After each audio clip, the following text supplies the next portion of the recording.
Hey, what's going on, everybody? Welcome back. In this video, we are looking at the Sunday MLB picks. We have an 11-game slate today. It's also my last day on vacation. I'll be back to a normal schedule starting tomorrow, which would be trying to get videos out every day. Just been really busy recently. But let's get into the picks here. As always, appreciate if you guys hit the like button, subscribe if you haven't already.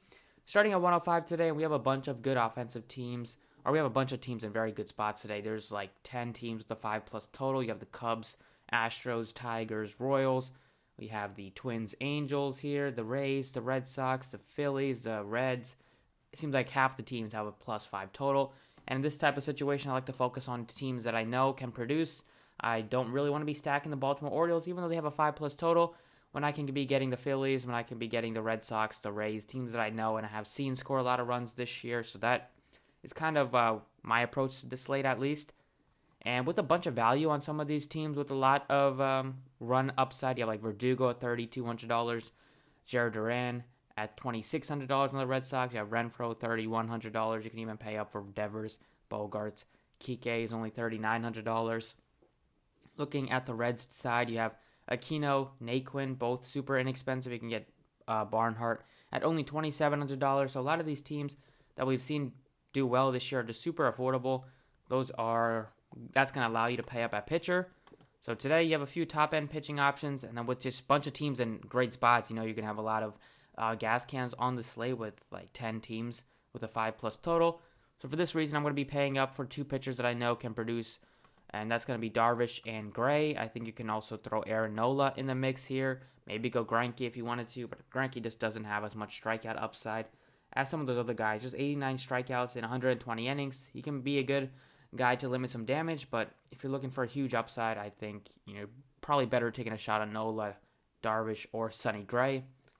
So Darvish, in his first game back after missing a couple starts, he pitched decent, got hit around a little bit against the Braves here, but still went 95 pitches, which is encouraging. So I have confidence that he can at least throw 90 plus, maybe close to 100 today. And the Marlins have one of the lowest totals on the slate, so I'm expecting Darvish to have a very good game here. And then we have Sonny Gray going up against this very righty-heavy Cardinals team.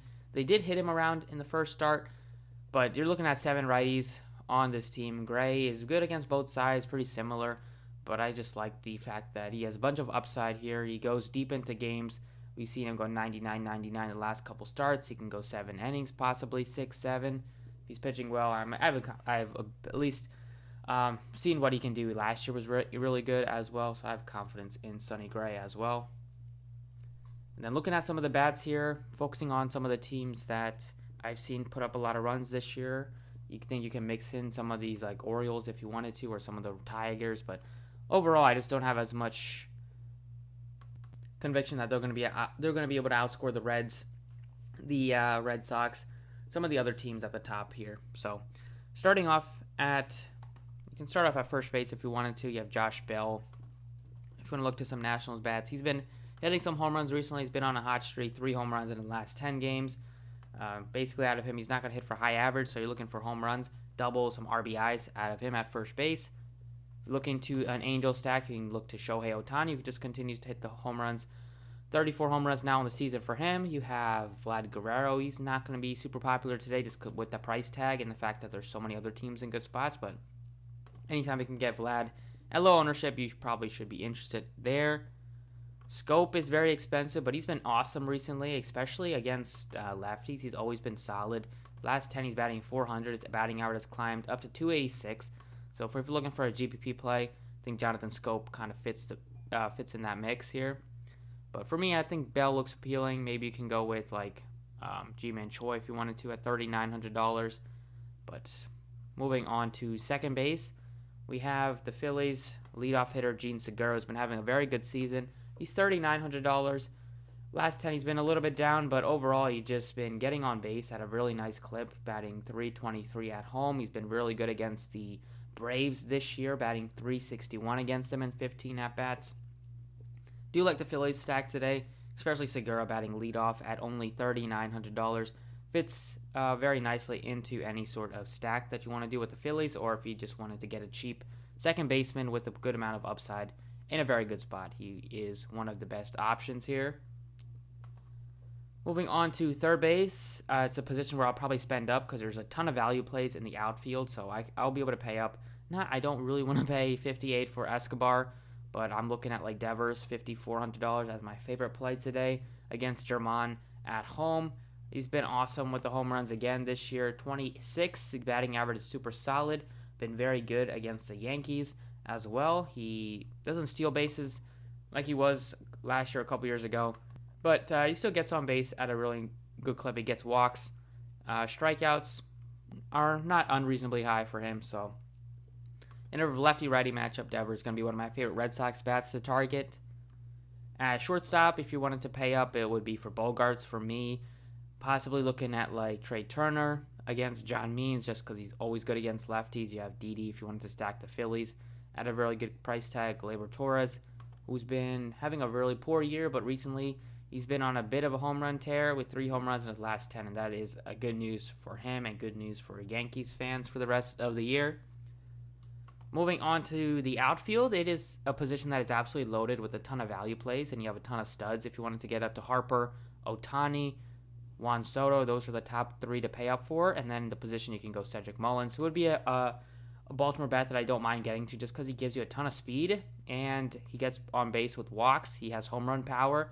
He's really a fun to roster just because he can get you like 30 DraftKings points. I wouldn't be surprised if he has a home run and like a stolen base or 2.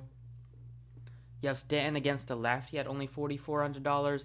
He's been having a decent season. He's been on a cold streak recently, but he's at a good price tag to take a shot if you wanted to get to a one-off Yankee player. Austin Meadows nicely priced at $4,000. But there's a couple of guys that are in this low 3K range and 4K range that are just super appealing. You have Alex Verdugo at only $3,200, having a fine season for the Red Sox here. His batting, he's kind of jumped a little bit further back in the batting order with Duran getting called up here. But don't mind getting to Verdugo if you wanted to go into the 2K range here. We have 2 guys that I really like that would allow you to pay up for Darvish and Sonny Gray, and those would be the 2 that I plug in here. First guy is going to be Tyler Naquin. Just with the lefty-righty matchup, the Reds approaching a 6-run total. He gives you home runs, upside. He gives you just ability to get RBIs and just get on base at times. So Naquin at only 25 is just super affordable.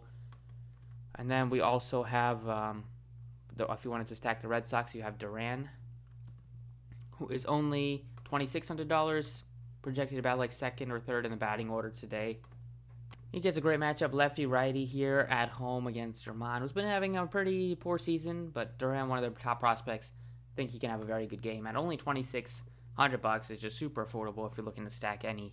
If you're just looking to stack the Red Sox or looking for a one-off play, he's at the top of the list. So that's it for the DraftKings side. Let's jump over to the FanDuel picks. Alright, on FanDuel, it's pretty much the same type of deal. You're getting very affordable price tags on Duran and Naquin, both under $2,700 in the outfield spot. Segura, you can play him at like 3 different positions. He's only $2,900, projected about leadoff for the Phillies here. And then Devers, just as a pay-up third base option, who's been having a great season, gives you a ton of upside. I like to get to him at third base compared to everybody else. And then pitching-wise, it's going to be Yu Darvish for me. Just think he's the safest option on the board. Sonny Gray is super affordable if you want to take a shot on him at 86, but just with the value plays with Duran, Naquin that I think can have very good games, I don't mind getting to Darvish and just paying a little bit extra. If you wanted to go cheaper, Sonny Gray definitely fits if you wanted to pay up for some extra bats. But overall, that's it for the video. Thank you for watching. Best of luck, and I'll see you all next time.